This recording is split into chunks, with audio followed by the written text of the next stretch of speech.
Hi, everyone, and welcome back to another episode of the Democratic Constitution podcast. I'm really excited today to be talking with José Luis Granados Ceja, and we're going to talk with José Luis about current events, particularly in Latin America, particularly in Venezuela, and also include Mexico. José Luis and Kurt Hackbarth joined us towards the middle of 2025 after the presidential victory in Mexico of Claudia Sheinbaum. So it's been a little while since we talked with José Luis, but he's the person to have on to talk about these events. So it's great to have him as a guest.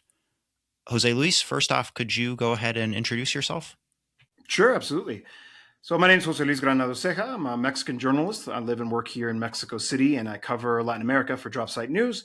I got a podcast over with my colleague, Kurt Hackbarth. We've been on the show before. We do Mexican politics on a weekly basis. It's actually the only weekly podcast covering Latin America at all in English. It's called Soberanía. You can find it on YouTube, Spotify, and Apple Podcasts. And then for the Spanish-speaking listeners out there, we also have a TV show. We're really lucky to have a show here on Canal 11 called Sin Muros, where we analyze the U.S.-Mexico relationship. In particular, we talk a lot about geopolitics, about anti-imperialism, but of course also migration, which is a really important issue for Mexicans and Latin Americans and, well, people of color who are living and working in the United States. It's awesome that you and Kurt have so many outlets. I know I've watched several episodes of Sin Muros and listened to your podcast as well. Was hoping you could start, José Luis, by taking us through the history of Venezuela, including the oil boom and nationalization in the 1970s, the Caracazo uprising, and the lead up to Chavismo, and really give us an idea of the historical context that's important. Yeah, of course. It's important to start there because I think a lot of people seem to think that Venezuelan history began on January 3rd when Nicolás Maduro was kidnapped by the United States. And I think really actually to understand the current situation between Venezuela and the United States, you have to get into oil. Venezuela is the country with the largest reserves of oil on the planet. There's no rival to them. A lot of it is kind of that difficult oil to get, but it has always been a major player on the international scene when it comes to this critical commodity. And of course, it's one of the founding members of OPEC. And the reason we start with oil is because obviously a key commodity like this, a key energy resource, means that the eyes of the bourgeoisie, the international bourgeoisie, the elites, U.S. imperialism in particular in the 20th century has put a lot of emphasis, a lot of attention on this. And for many years, Venezuela was very much dominated by U.S. aligned elites. I think without getting too much into detail, one good way to explain the situation before the Bolivarian Revolution is to talk about the Pact of Punto Fijo. The Pact of Punto Fijo was an agreement explicitly after the fall of a dictatorship between the bourgeois parties to alternate in power, basically coming to kind of a gentleman's agreement that each will get a turn to the exclusion of the popular forces. And this really distorted Venezuelan politics in a pretty serious way. What ended up happening is that because of this agreement, there was basically no real democratic space for working class forces, popular forces, to be able to exert influence. And ultimately, this produced a political climate that made it impossible to advocate for these interests. Hugo Chavez called it the Fourth Republic, and the Fourth Republic was incapable of actually addressing the needs of the population. And in particular, it was offensive to have such a wealthy country, to have the country with the largest reserves of oil, not actually be able to provide basic services, not have housing, not have healthcare. None of that wealth ever actually flowed down to the population, despite, all of the rhetoric that existed at the time that the aim was, the official government policy was to, sow the country's oil wealth back into the nation and be able to, use it to redistribute wealth. That didn't happen. And in fact, when we understand that situation there, then we can understand the rise of Hugo Chavez.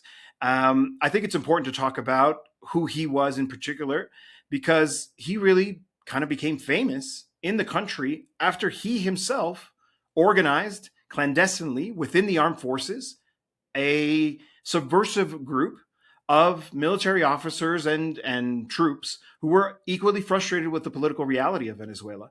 It was called the MBR 2000. He was a man who was very much guided by the ideals of the liberator, Simón Bolívar, who's behind me, actually, if you can see my screen.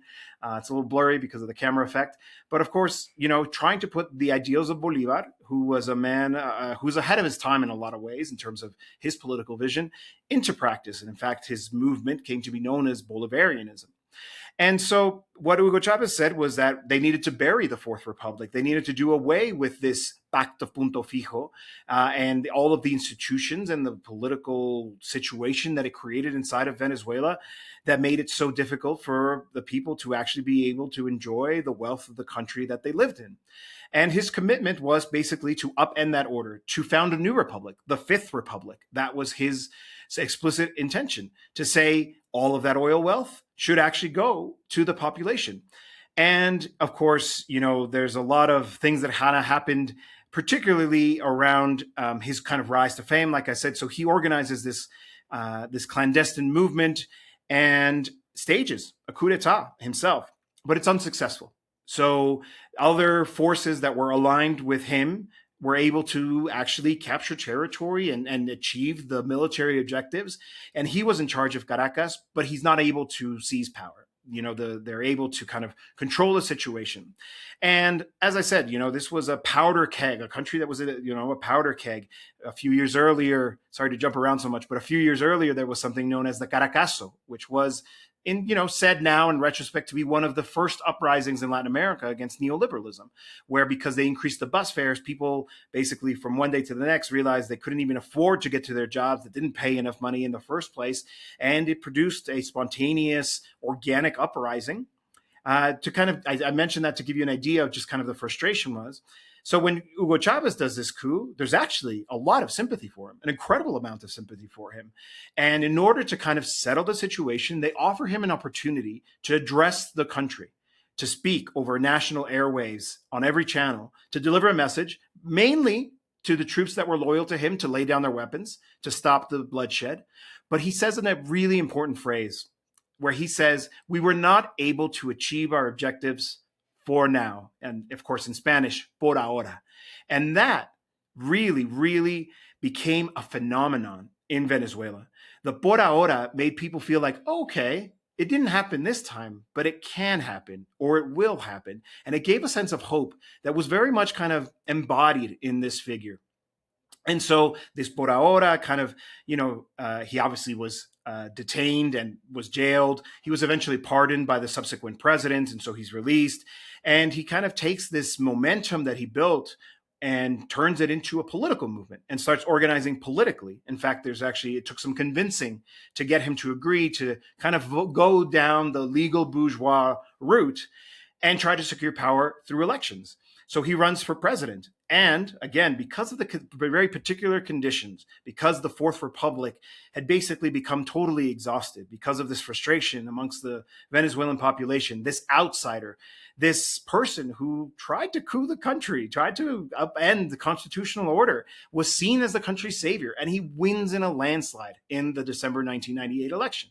And I think maybe that's a good point where we can kind of get into the next question. But, he wins on that basis of saying the old republic has to be buried, the old republic has to go, we have to do something new, and this new one, and I'll end with this point, has to be, this is a key idea of his that ends up becoming one of the cornerstones of the Bolivarian Revolution that he ends up leading, that's the term that he adopts for his movement, is a protagonist participatory democracy, a rejection of kind of the bourgeois model of democracy, to say that only representative democracy is insufficient. He had identified that is precisely the limits of bourgeois democracy that had got the country to this place where there was so much frustration with the political order, but also the economic order, and gave him a lot of room to operate, to be able to actually carry out his political program once he actually entered office in 1999.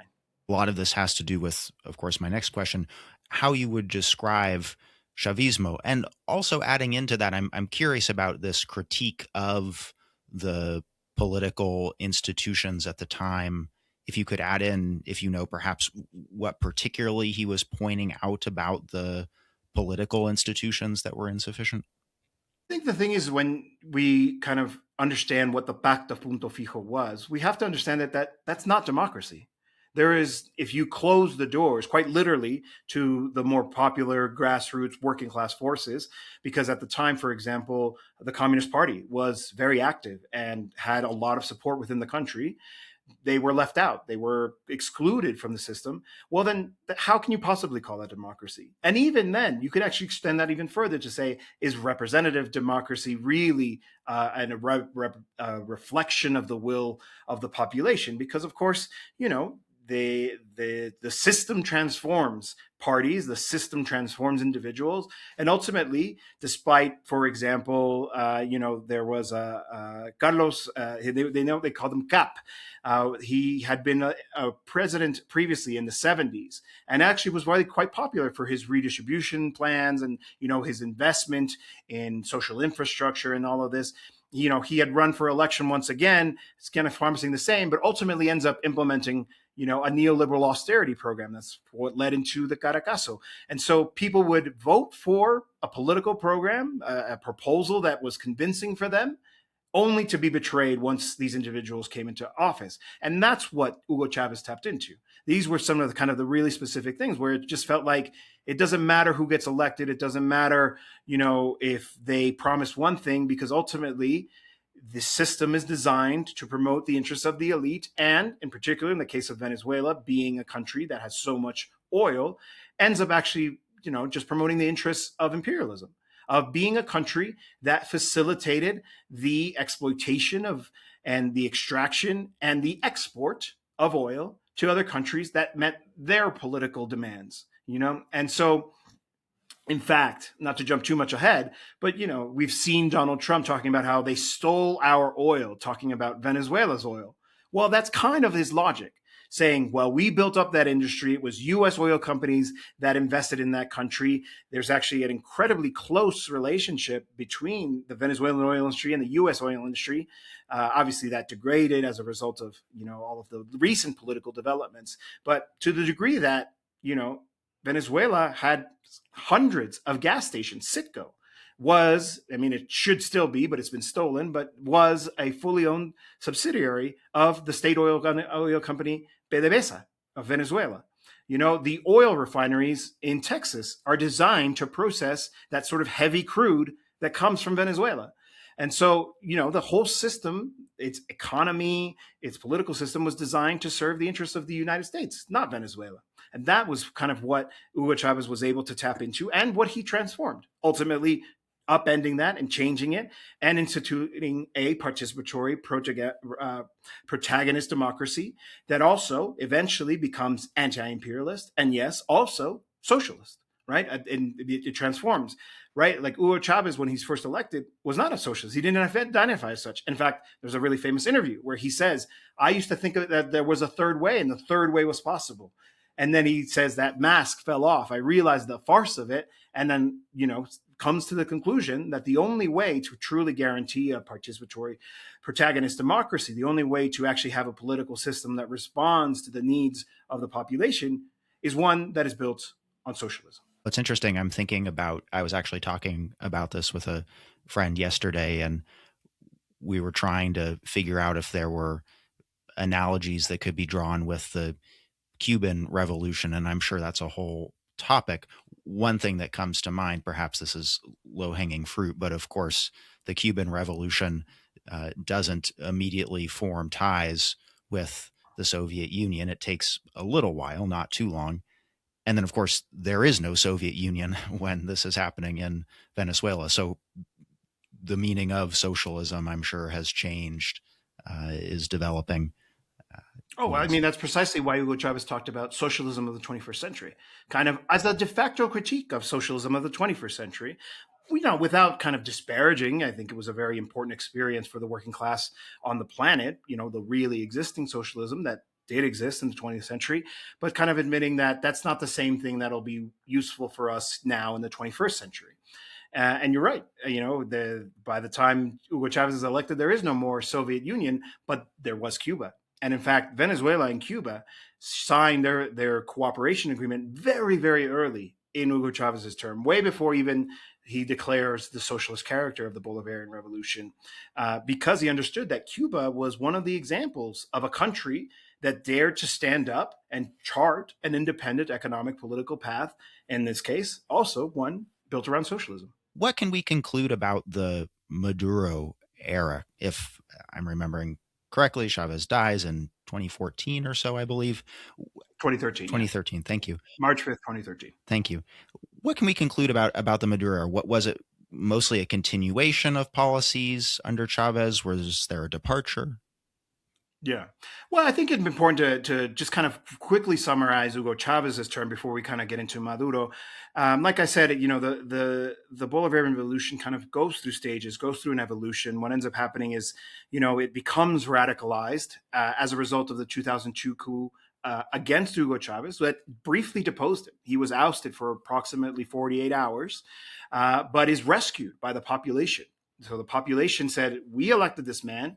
We're not going to let you take him out of office. He was whisked away in a helicopter to an island. They demanded his return. And again, because he was sort of this transformational figure, because the population had seen that in a lot of ways he was different than the political representatives they had previously, well, there was an animus there to not allow this to pass.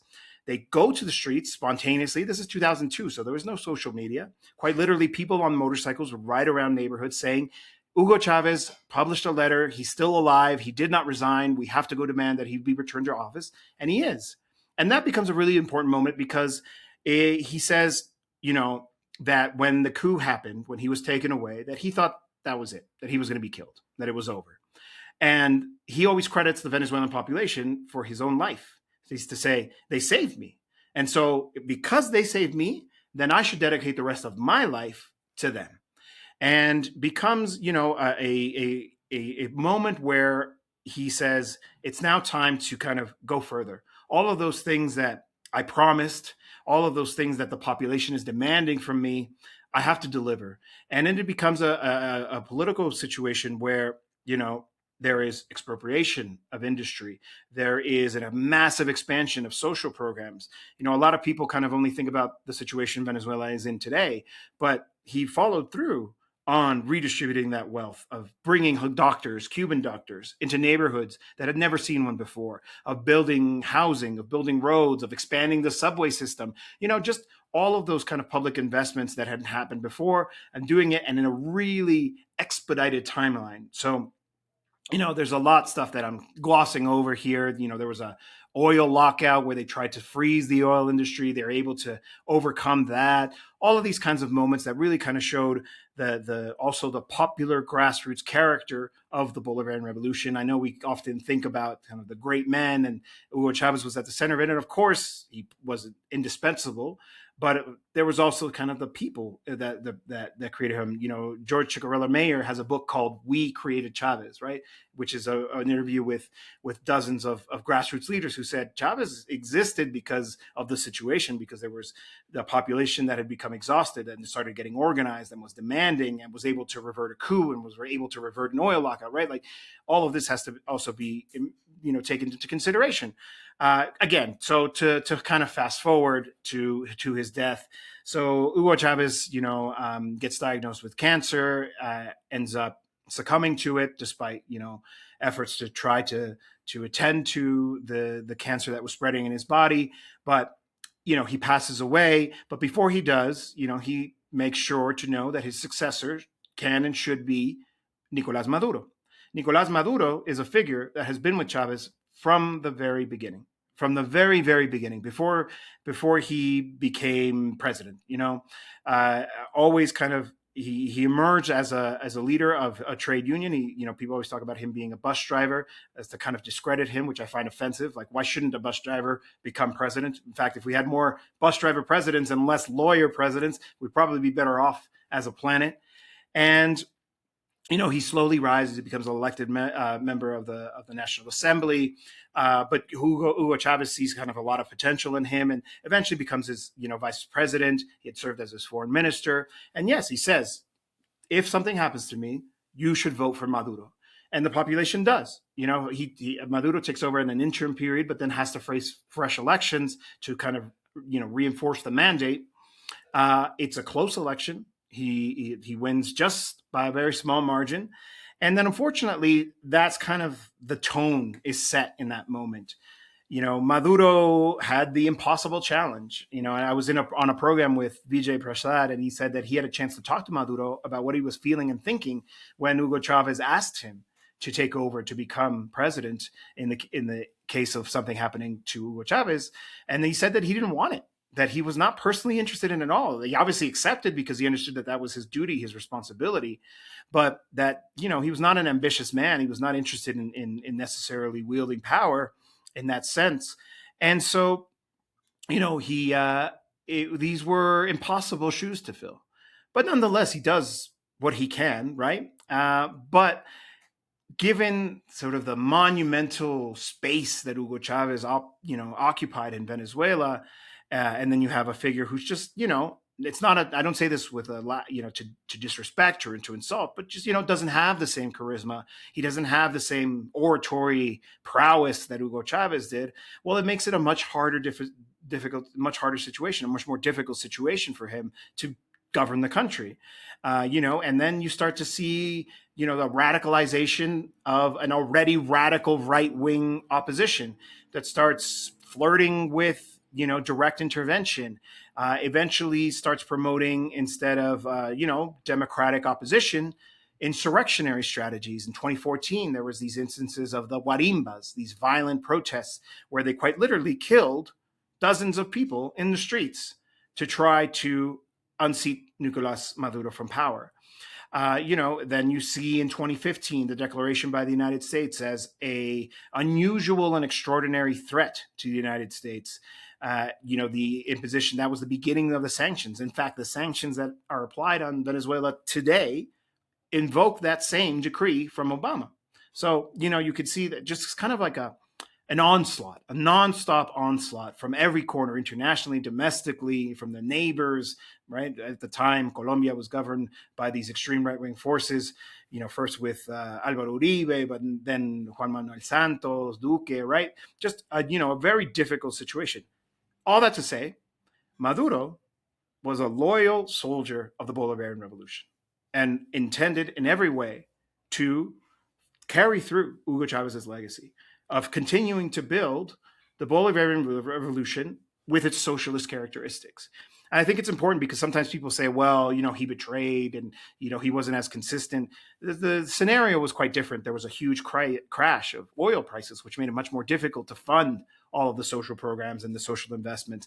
The sanctions eventually, the kind of increased sanctions that Donald Trump in his first term, which basically constituted an oil blockade, making it impossible for them to freely sell oil into the international market, had a huge hit. And yes, it should be said, there were concessions to the domestic bourgeoisie, to the domestic ruling class in Venezuela, to kind of keep the country together, to keep the economy from collapsing.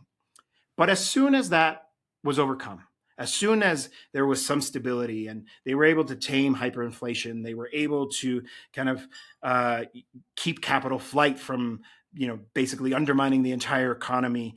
As soon as there was stability, economic growth, there was a return to Hugo Chavez's testament. So before he dies, his last public kind of cabinet meeting, he gives a really important speech where he's assembled with his government. That becomes known as el golpe de timón, or the strike at the helm, which is that there's this moment where he says, comuna o nada, the commune or nothing, which is how Hugo Chavez ended up kind of resolving this issue of how do we actually build a participatory protagonist democracy, to build the commune. He was very much inspired by the communes of China. He was very much inspired by a theorist named Mesaros, who talked a lot about the commune.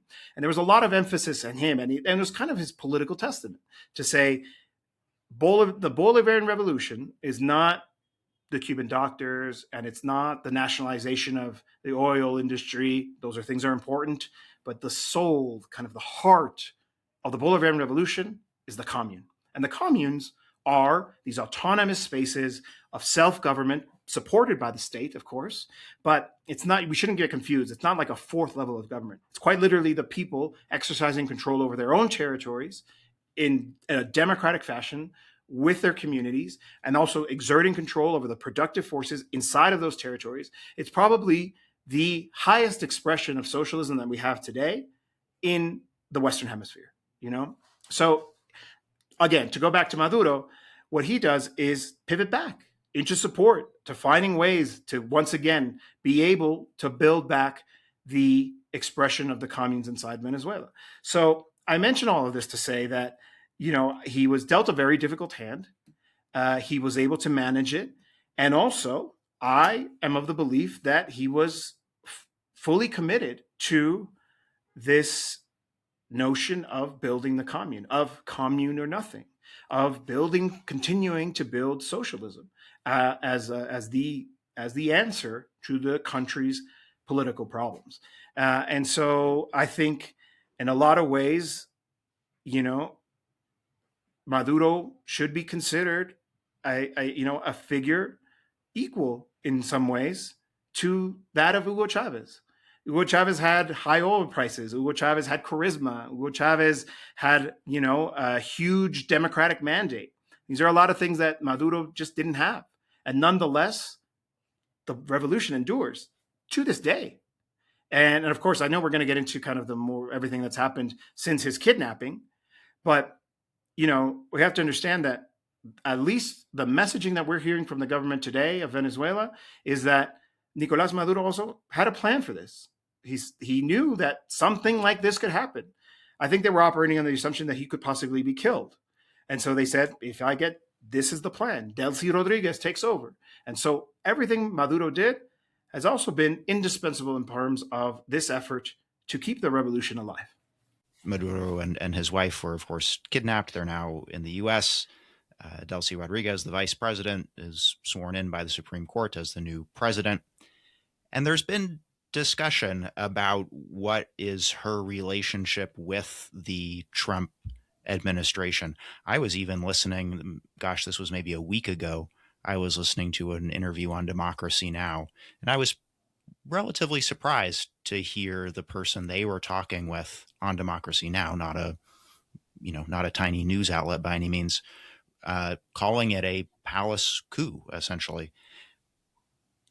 How likely is it that Delcy Rodriguez is somehow involved in this? Is it worth going down this line of thinking? Wanted to turn that over to you. Absolutely. So as I just finished saying, right, the messaging that we've heard from the government is that there was always a plan. And the plan was that if something happened to Maduro, which was a high probability, given the fact that, of course, we have to remember the U.S. mobilized a huge part of its navy off the shores of Venezuela, including the world's largest aircraft carrier, that had engaged in a campaign of extrajudicial executions in waters near Venezuela for the months leading up to his kidnapping. They had actually even engaged in an attack on land inside of maybe Venezuela, maybe Colombia. It's kind of one of these difficult to determine areas of South America.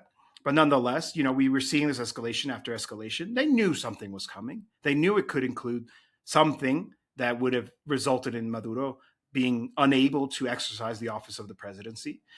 And so I do not agree whatsoever that this was a palace coup.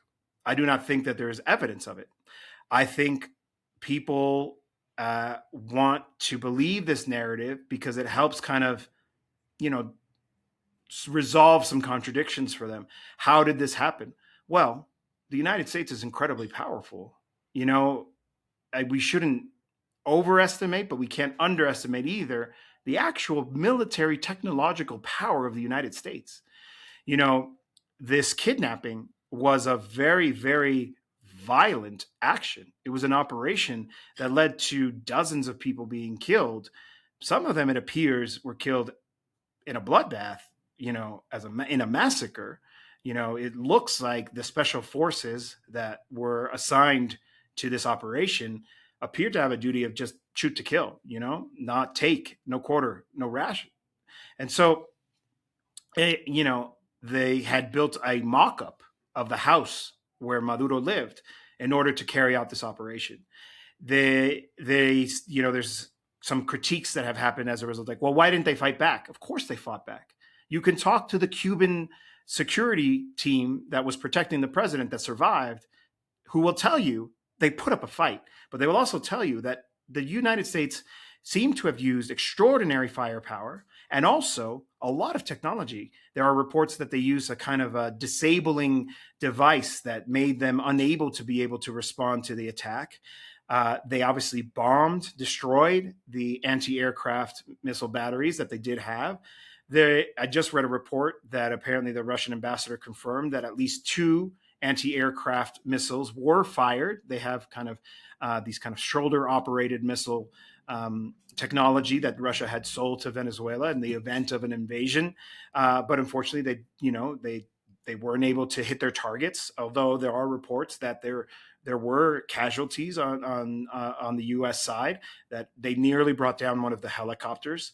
I've also heard reports that they actually ordered to not fire after they had become aware that they had breached the president's compound over the fear that they could shoot down the helicopter where the president was. The night of the event, there were rumors that Delcy Rodriguez had fled to Russia. That was not the case, And very recently, we saw these leaked audios where there was a meeting with independent communicators and the then communications minister, where Delcy delivers a message by audio message where she tells them that at the time they believed Maduro and Cilia Flores were dead. And the United States seemed to lead them to believe that that was the case. And I think that's true because the first thing that they asked for was proof of life, and that they threatened them by saying, if you don't cooperate, if you don't do exactly as we say, you're next. You have 15 minutes to decide. So, you're talking about a situation where the country has been invaded. The country has been bombed. The president has either been kidnapped or is dead. They've explicitly threatened that they're going to keep killing the top leadership, which includes Delcy Rodriguez, but also her brother, who's the president of the National Assembly, Jorge Rodriguez, Diosdado Cabello, the interior minister and also president of the Socialist Party, and the defense minister, Vadir Ramiro. These are the key figures of Chavismo today, that they were all facing the same death threat. And so I think given that circumstance, and knowing that the United States was actually prepared for what Trump himself said, a larger, more violent, more deadly second wave of attack, that they opted to do and say what they needed to in that moment to get the United States to back off. And I don't blame them. I think a lot of people, especially the very online people, want to think that if they were in that situation, that they would be like, well, then I'm willing to die and I'm going to die. And in fact, Delcy said, we are ready to meet that same fate. But you have to think about the millions of Venezuelans that live in that country. Those lives were in her hands in that moment. And she had to decide what to do about that. And if she made the wrong decisions, who knows what the United States, this is a nuclear power of what they were capable of doing. They had nuclear subs in the Caribbean. Were they willing to maybe kill millions to deliver their message? They've done it before. How many have died in Iraq? The United States just backed a genocide against the Palestinian people. All of this was in her mind. And so she made the decision to preserve life. That does not make her a traitor. That does not make this a palace coup. And in fact, she was the vice president for a reason, because Maduro trusted her. The vice president in Venezuela isn't elected. It's appointed. And if Maduro decided, it must have been for a reason. He must have trusted her. And like I said, the messaging we've heard, even from Maduro's own son, Nicolás Maduro Guerra, this was the plan. If something happens, Delcy takes over. So for me, I don't find it convincing whatsoever that this is a palace coup. Obviously, this is a very extraordinary situation. Suddenly now, they're forced to have to find a way of cohabitating with the United States. But of course, and I want to underline this, at the barrel of a gun. Everything is being done with guns pointed at them, individually and generally against the entire Venezuelan population. And now, there's actually a lot of positive things that are coming out of these negotiations that she is having with the United States, including some of the easing of the sanctions and the being able to sell oil again, to kind of a return to normality as much as you can, given the circumstances. And of course, and I'll close on this one, she's never desisted in the principal demand and the principal demand of the population, which has been on the streets every single day in Venezuela, demanding the return of Nicolas Maduro. He is not a prisoner. He's a prisoner of war. He has been kidnapped. This is not a legitimate action. The only correct demand in this moment is the return of Nicolas Maduro immediately, and Celia Flores.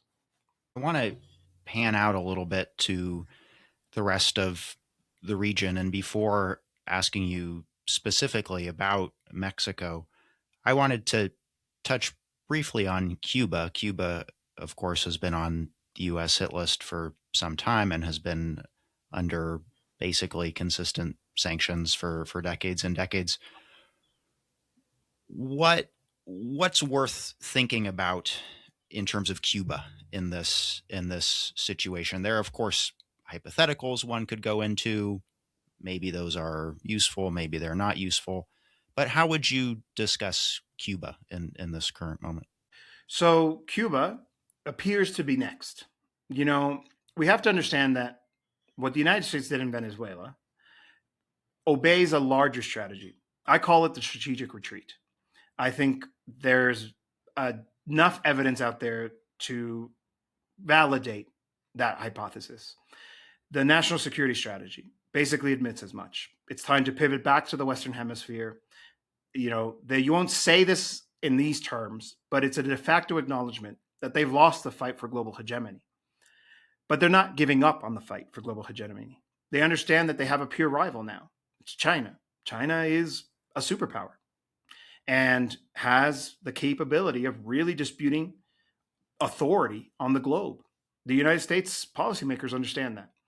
And so, because they're not willing to give up on their fight, they're kind of reallocating resources, moving them away from areas where they feel they're overextended, back into areas where they feel like it can exert more control, and to build up their forces to dispute global hegemony in the near future.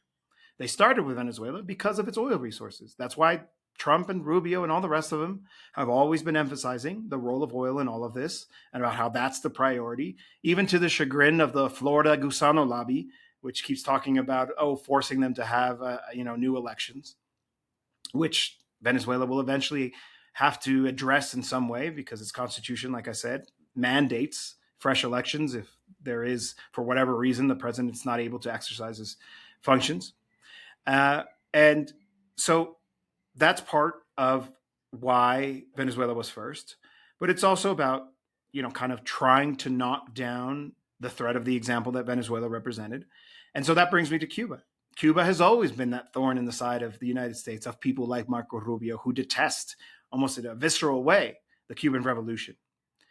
And so I think those of us, the anti-imperialists of the world, and I count myself among them, have to understand that the United States is not going to stop, and that it's going to go after and figure out ways to try to get rid of those forces in this region and this hemisphere that it considers to be their enemies. And the Cuban Revolution, the Cuban government, the Cuban people, for them, represent a threat. And of course, Venezuela and Cuba, as I said, very beginning of this program, have a very close relationship. They had a partnership. They were, Venezuela in a lot of ways supported Cuba by providing them with oil, and that oil was important for their energy infrastructure. But even things like, and I say this because there's a lot of people out there who are now saying that, they should impose an oil blockade on Cuba to kind of facilitate, to accelerate the collapse of the country. Quite literally, the diesel is used to power the generators that keep the lights running in the hospitals, right? So when people talk about an oil blockade, they're talking about killing people who are sick in hospital beds because they won't have access to the necessary machinery that they need to stay alive. I mean, these are kind of what we're talking about now. These are murderous proposals. And so there is this expectation that with Venezuela out of the picture, that Cuba will fall. The country is in a difficult situation. They have obviously suffered a lot as a result of the decades-long blockade on their country, but one that has become more complicated, particularly after Donald Trump's first term, who really kind of doubled down on that blockade of Cuba. We had seen this diplomatic opening between the United States and Cuba with Obama. That was abandoned. And then, of course, Biden is elected and he doesn't roll it back. And in fact, insultingly, decides to remove the designation of a state sponsor of terrorism, which was an absurd notion to begin with. Cuba is a promoter of peace in the region, not of terrorism. Days before he leaves office, which meant nothing because, of course, Trump takes over again for his second term and reimposes it. And so there's this sense that because of the precarity of the situation in the country, because the blockade, because they rely on tourism, which hasn't really ever recovered since the pandemic, because they've lost allies in the region, that the collapse is coming.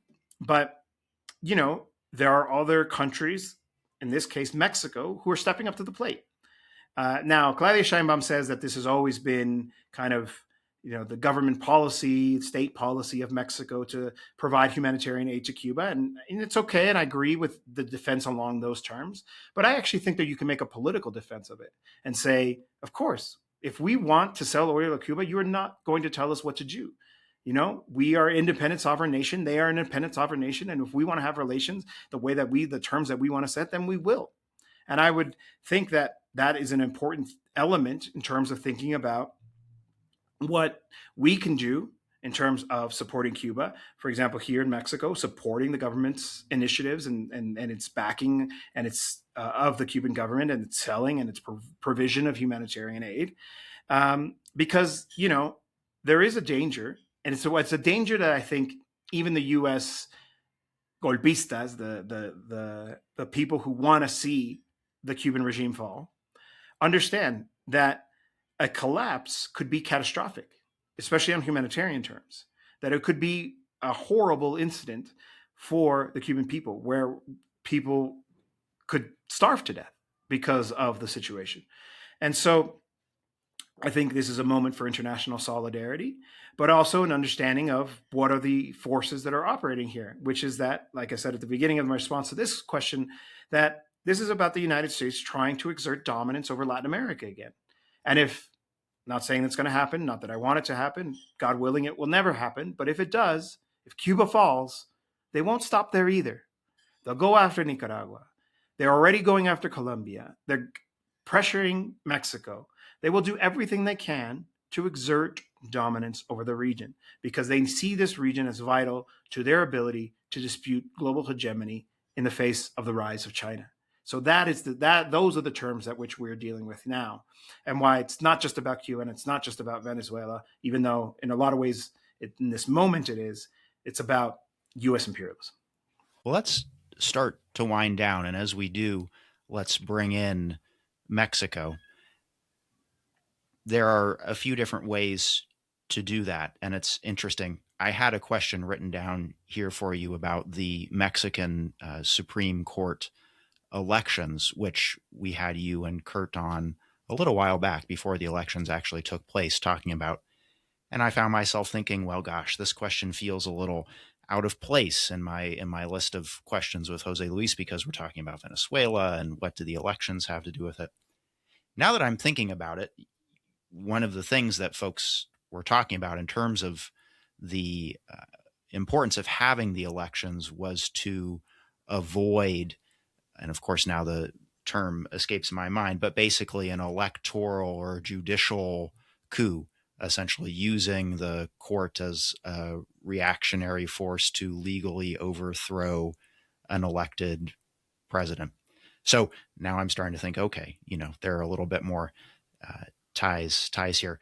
But let's talk about Mexico. What's the discourse these days in Mexico? What are on people's minds? And perhaps if you could tie in this Supreme Court element as well. I absolutely think it's actually quite easy to tie it into. And I'll tie it into some words of Hugo Chavez. There's this incredible video made by Tatui. It's called Chavez Radical. There's a whole series of them. But it's my favorite one is when he talks about the conservative strongholds, los reductos conservadores.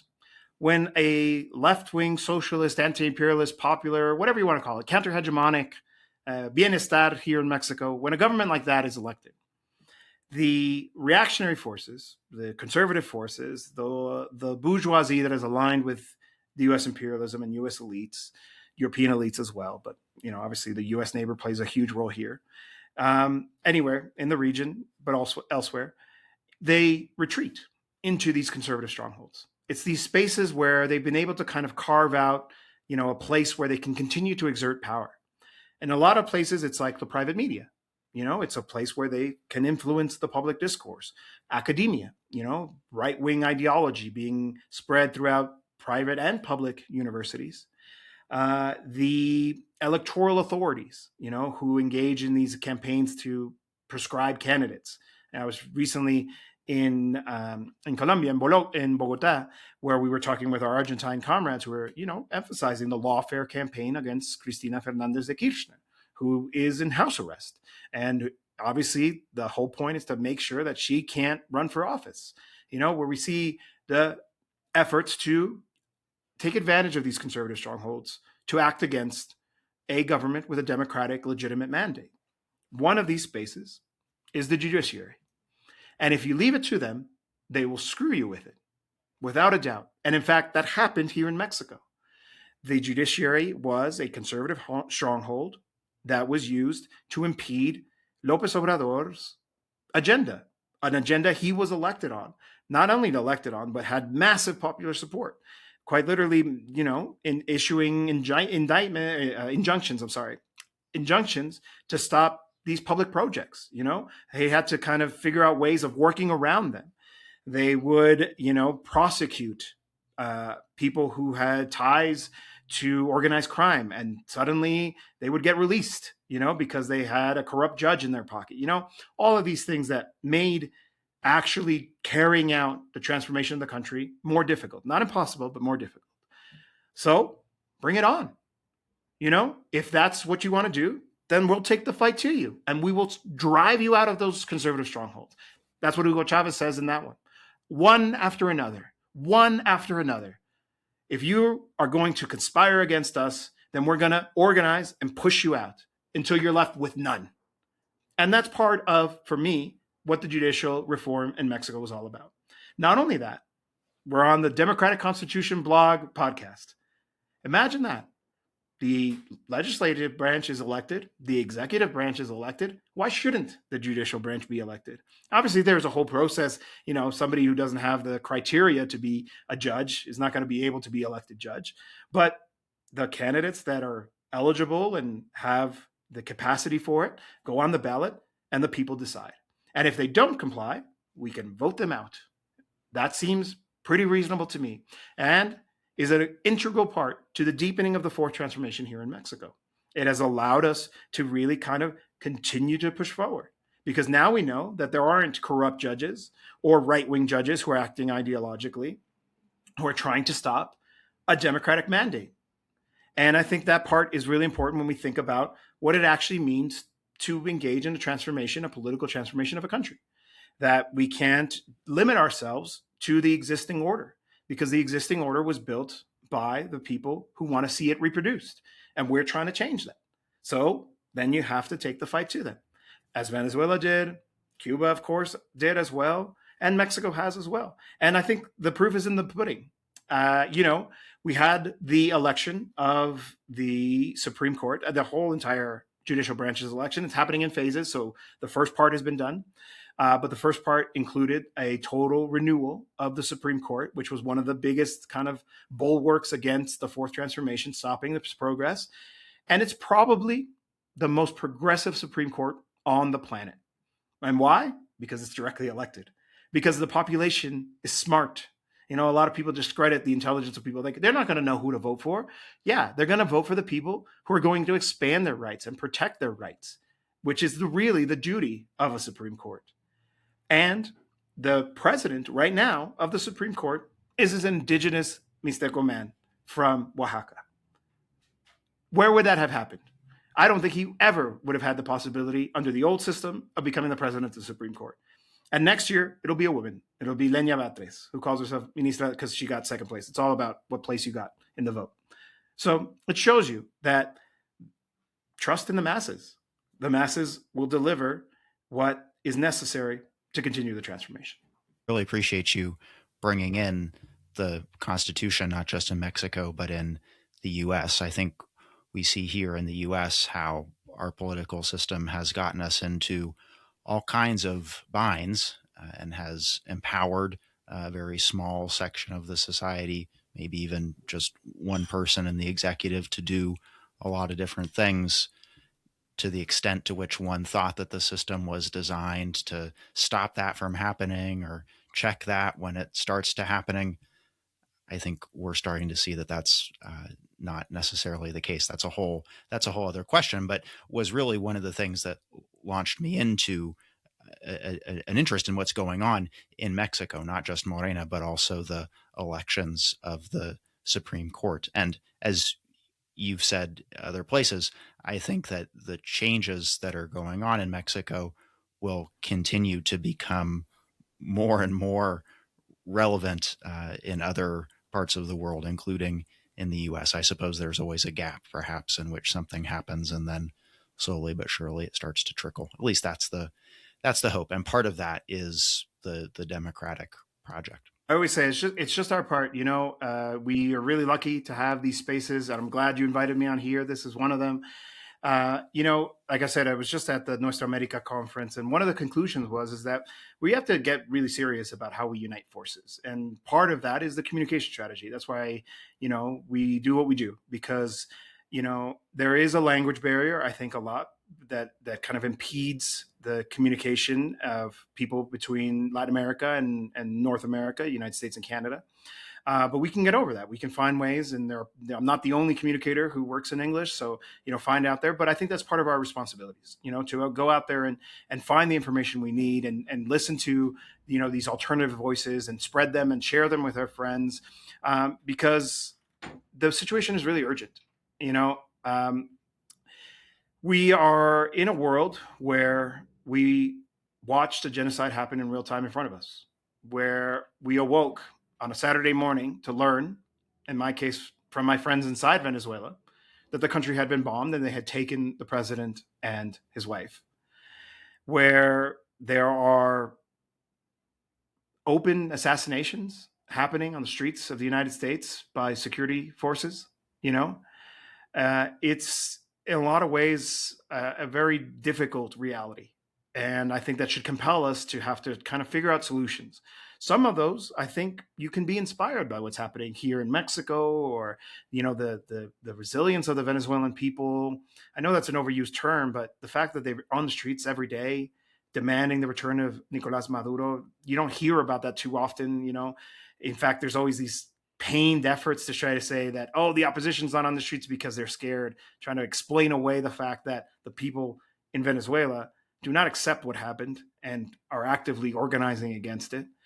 And I know it's dark, and every time I've been on a program, I always end with I try to be an inspirational note, and I always kind of talk about Latin American history.